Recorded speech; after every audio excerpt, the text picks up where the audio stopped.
you had close to 70% of the territory in that game, so how did you not end up on the wrong side of the scoreboard? I wouldn't take chances that we created. AJ's one of the corner. I think Keon backs himself, he scores. But it comes back down at the first half. We just didn't come with the intensity that we have over the last few weeks. You could feel it pre-game, we weren't quite where we needed to be, and then we were just waiting for something to happen, and scoreboard pressure gets the better of you. And Melbourne are a desperate team. They fight hard to stop you from scoring points, and they came up with some last-ditch efforts. And to be fair, we splintered at the back end. We started playing a bit individual, throwing offloads that we don't normally throw inside the 10, and put more pressure on ourselves to bag some points. But yeah, disappointing tonight for sure. When you say you could see it pre-game, what were you noticing that you seemed a bit off? Oh, you just feel like there's a bit, can't put my finger on it, but we just lack that little steel in us that we've had the last few weeks.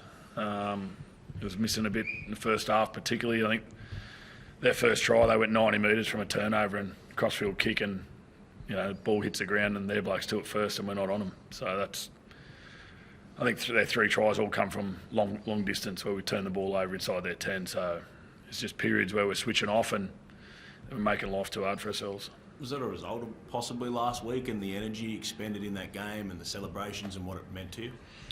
Possibly, but yeah, I don't know. I think it's an excuse, to be honest. I think we showed at the back end when we were coming home, we were starting to up our intensity with our defence, locking them in, getting field position and creating chances. So we were able to do it in the last 15, 20 minutes, but we weren't able to front load our energy at the start. And Melbourne did what they thought they'd do. They completed their sets. They took their chances when they got them and defended their backsides off. Cam, what do you put that down to, missing the start like that? I don't know. I can't put my finger on it, so I'm not going to sit here and make excuses. We'll just review the game and then try to get better for next week. Jay, how's Alex? He's fine as far as I know. Yeah, he was in there then. He's all good. Obviously, he misses next week. How big a loss is he? Yeah, I don't know. Does he miss next week? I'm not sure what cat it is, but yeah, I'm not sure. I don't know what category it is, but we'll find out. He hasn't had any for a long time, so we'll see. JD, you said yesterday that Melbourne was sort of team who didn't beat themselves, and that seemed like the perfect example of it out there. What were your thoughts on the way that they turned up time and time again?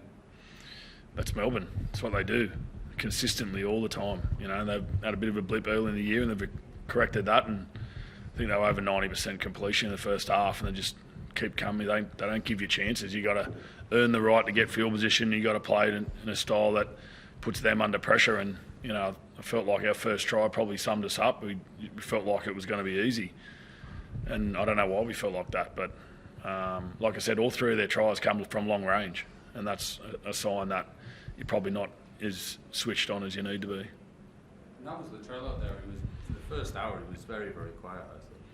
Yeah, I think, I thought back end of the first half, he started getting himself in the game a bit more.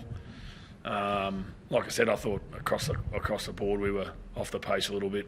When we all started getting on the pace and started playing the way we know we can, the scoreboard pressure got the better of us.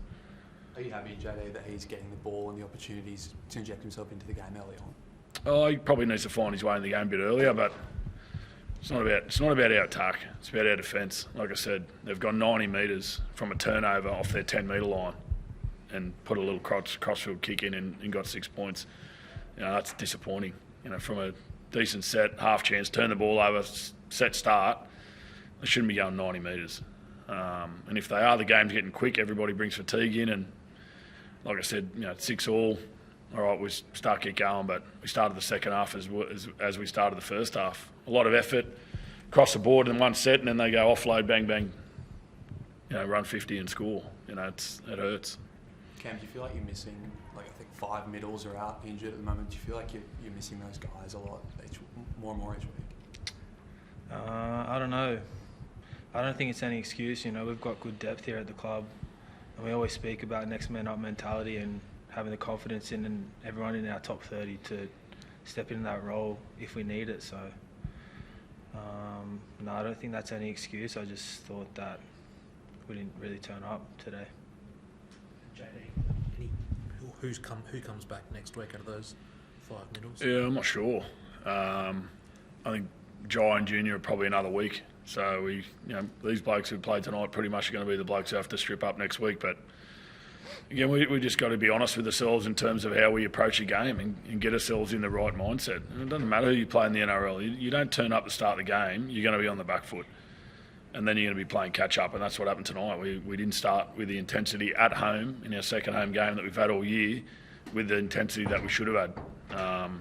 And that's up to us as coaches and individuals to examine that and find out why and make sure that doesn't happen again.